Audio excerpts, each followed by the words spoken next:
South ఇండియాలోనే అతి తక్కువ ధరలకి రత్నాలనందించే ఏకైక సంస్థ 6JVR. నమస్తే, నేను Keshav. Welcome to Suman TV. మళ్ళీ రామ్ గోపాల్ వర్మ చుట్టూ నోటీసుల పర్వం కొనసాగుతోంది. సిఐడి విచారణకు హాజరు కావాలంటూ ఆయనకు నోటీసులు ఇచ్చింది. వెంటనే ఆయన హైకోర్టుని ఆశ్రయించారు. వరుసగా పోసాని కృష్ణమురళి అరెస్టు తర్వాత జరుగుతున్నటువంటి పరిణామాలు, గతంలో నోటీసులు ఎదుర్కొన్న వాళ్ళు అరెస్ట్ అవుతావేమో అన్న ఆందోళనలో ఉన్నవాళ్ళు, వీళ్ళ జాబితా రోజు రోజుకు పెరుగుతుంది. ఇప్పుడు రామ్ గోపాల్ వర్మ పరిస్థితి ఏంటి విశ్లేషించేటువంటి ప్రయత్నం చేద్దాం. మనతో పాటు అనలిస్ట్ చంద్ర శ్రీనివాస్ గారు. నమస్కారం. రామ్ గోపాల్ వర్మకి గతంలోనూ నోటీసులు ఇచ్చారు, కాకపోతే ఒంగోలు నుంచి ఇచ్చారు. ఇప్పుడు ఏకంగా సిఐడి నోటీసులు ఇచ్చింది. అది ఒంగోలు పోలీసులు ఇచ్చిన నోటీసులు, ఇది సిఐడి ఇచ్చినటువంటి నోటీసులు. ఈయన మళ్ళీ హైకోర్టుకి రిప్రజెంట్ చేస్తున్నారు. ఏం జరగబోతుంది, అసలు ఏ కారణాల మీద రామ్ గోపాల్ వర్మకి నోటీసులు ఇచ్చారు? అంటే వేరియస్ పోలీస్ స్టేషన్లో ఇప్పుడు అంతకుముందు చంద్రబాబు నాయుడు గారిని కావచ్చు, లోకేష్ గారిని కావచ్చు, పవన్ కళ్యాణ్ గారిని కావచ్చు, ఆయన ట్వీట్ చేయటమే కాకుండా వేరంగా ప్రత్యక్షంగా సినిమాల్లో కూడా చూపించి వీళ్ళ వ్యక్తిగత హననం చేయటం అక్కడ అప్పుడు ఆ పార్టీ అభిమానులకి చాలా బాధ అనిపించింది. కేసులు పెడితే గత ప్రభుత్వ హయాంలో ఎవరు పట్టించుకోలేదు, ఎవరు తీసుకోలేదు. మీరు అన్నట్టు మధ్యపాటి పోలీస్ స్టేషన్ నుంచి వాళ్ళు వచ్చారు, అరెస్ట్ చేస్తారనుకున్నారు. తర్వాత అక్కడ పోయి వెళ్ళటం, తర్వాత ఎక్కువ అరెస్ట్ కాకుండా కోర్టు నుంచి 10 మంది కాపలా ఉన్నారు. ఏదైనా అరెస్ట్ కాకుండా కోర్టు నుంచి ఉత్తర్వు తెచ్చుకుంటూ ఏది జరిగింది. సరే, ఇక ఇది సద్దుమణిగింది అనుకున్న సమయంలో పోసాని వ్యవహారం వచ్చింది. ఇక పోసాని టార్గెట్ అనుకున్న సమయంలో నెక్స్ట్ ఎవరు అని అంటే క్లియర్ కట్గా జనాన్ని పూర్తిగా ఆంధ్రప్రదేశ్ ప్రజలే కాకుండా తెలుగు ప్రజల్ని, ప్రపంచవ్యాప్తం తెలుగు ప్రజల్ని ఒక రకమైన ట్రాన్స్లోకి అతను తీసుకెళ్ళాడు. సినిమాలు అనేది చైతన్యవంతం, ప్రజా చైతన్యం వచ్చేటట్టుగా మెసేజ్ ఇవ్వాలి తప్పితే ఒక వ్యక్తిగత జీవితాన్ని ఆయన వల్లే ఇట్లా జరిగింది అనేది హననం చేయటం, ఎన్టీ రామారావు గారు పదవి పోవడానికి కారణం చంద్రబాబు నాయుడు అని చెప్పటం, లోకేష్ బాబు గారిని బాడీ షేమింగ్గా చూపించడం, వరుసగా చూసుకుంటే సినిమాలు చూసుకుంటే ఆయన తీసినవన్నీ కూడా మనకు తెలిసిన అంశమే. ముఖ్యంగా ఈ యొక్క కేసు, విజయవాడ కేసులో పరిస్థితి చూసుకుంటే కమ్మరాజ్యంలో కడపరెడ్లు అది పేరు, తర్వాత సెన్సార్లో భాగంగా అమ్మరాజ్యంలో అడవి బిడ్డలో అని పెట్టి మార్చినంత మాత్రం దాంట్లో క్యారెక్టర్లు కూడా సేమ్ చంద్రబాబు నాయుడు లాగా ఉండే క్యారెక్టర్లు లోకేష్ బాబు గారు ఉన్నాయి.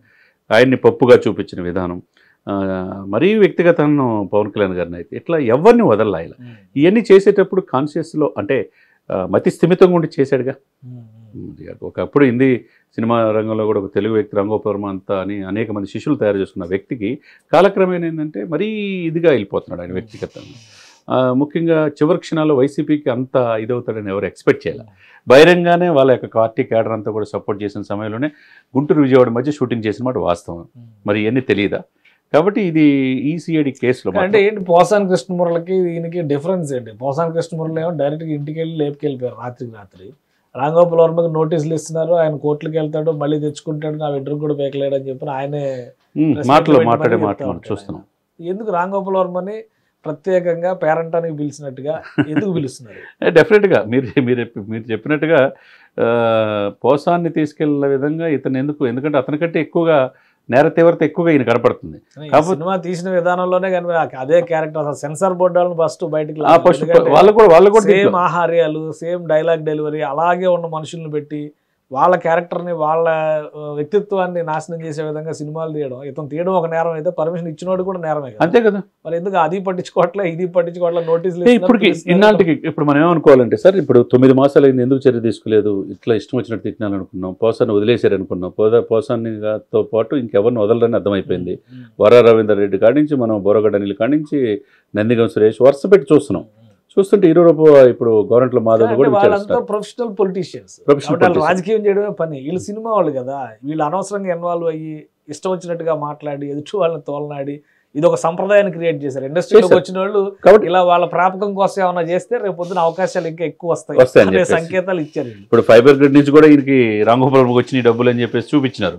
సరే, ఏదైనా కానీ సార్ ఇక మీద ఇంకొకరు తప్పు చేయాలంటే భయం అనేది కలగాలి. అదేవిధంగా సినిమాలు తీసి ప్రజల్ని వేరే విధంగా తీసుకెళ్లే ఇదిలోకి ఇట్లాంటి దర్శకులు ఇంకొకరు చేయకూడదనే ఉద్దేశంతో ఇప్పుడు మాత్రం తప్పదు. ఆయనకి ఏ కోర్టుకి వెళ్ళినా ఇప్పుడు ఒకసారి చూశారు కానీ ప్రత్యేకంగా రిపీట్గా కేసులు పడుతున్నాయి అంటే ఈయన తప్పు చేశాడనే. ఎందుకంటే కనపడుతున్నాయి కదా, సినిమాలు తీసినవి కనపడుతున్నాయి కదా. మీరు అన్నట్టు సెన్సార్ బోర్డు ఏం చేస్తున్నట్టు, గౌరవనీయ 4 దశాబ్దాల అనుభవం ఉన్న వ్యక్తి, 3 సార్లు 4సారి సీఎం అయిన వ్యక్తి, ఆ వ్యక్తినే హననం చేస్తున్నప్పుడు ఏవి చూసి చూడడం కదా తెలియదా?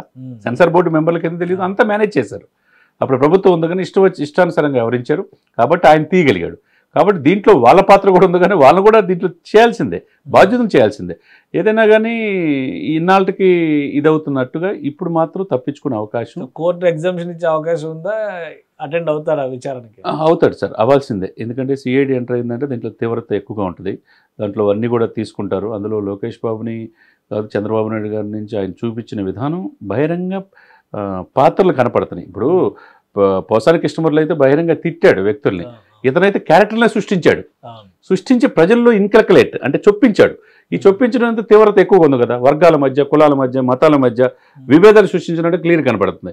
అంటే తీవ్రత ఎంత 323 సెక్షన్ అక్కడ ఎందుకు పెట్టారు, 111 సెక్షన్ ఎందుకు పెట్టారు, ఇవన్నీ అంటున్నారు కదా, అదే తీవ్రత నేరం ఇక్కడ కనపడుతుంది. కాబట్టి డెఫినెట్గా రామ్ గోపాల్ వర్మ దీని నుంచి తప్పించుకునే అవకాశం ఏమీ కనపడలేదు. ఒక్క సినిమాకే పరిమితం అయితే ఇంకా చాలా సినిమాలు తీశారు కదా, మొన్న కూడా వ్యూహం, ప్రతి వ్యూహం ఉన్నాయి, అంత ముందు తీసినవి అన్నీ ఉన్నాయి, అన్నీ కూడా వస్తాయి బయటికి.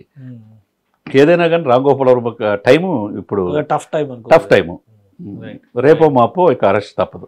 రైట్, థ్యాంక్ యూ చంద్రశ్రీనివాస్ గారు. ఇది రామ్ గోపాల్ వర్మకి నోటీసులు ఇచ్చింది ఏపీ సిఐడి, విచారణకు అటెండ్ అవ్వాల్సిన పరిస్థితి ఉంది. అయితే కోర్టు నుంచి ఎగ్జామ్షన్ కోసం ట్రై చేస్తున్నారు. ఈసారి ఏం జరుగుతుంది అనేది కొంత ఆసక్తికరంగా మారింది. కేసుల పరంపర మాత్రం కొనసాగుతుంది. ఆయన తీసినటువంటి సినిమాలు, గతంలో చేసినటువంటి వ్యాఖ్యలు, వీటి ఆధారంగా అనేక చోట్ల ఆంధ్రప్రదేశ్లో ఫిర్యాదులు అందుతున్నాయి. వీటి ఆధారంగానే సిఐడి విచారణని ప్రారంభిస్తున్నట్టుగా సమాచారం. ఇక రామ్ గోపాల్ వర్మ అటెండ్ అవుతారా లేదా వేచి చూడాలి. ఇది special discussion. Keep watching. Suman టీవీలో మీ పర్సనల్ అండ్ బిజినెస్ ప్రమోషన్స్ కోసం కింది నెంబర్కి కాంటాక్ట్ చేయండి.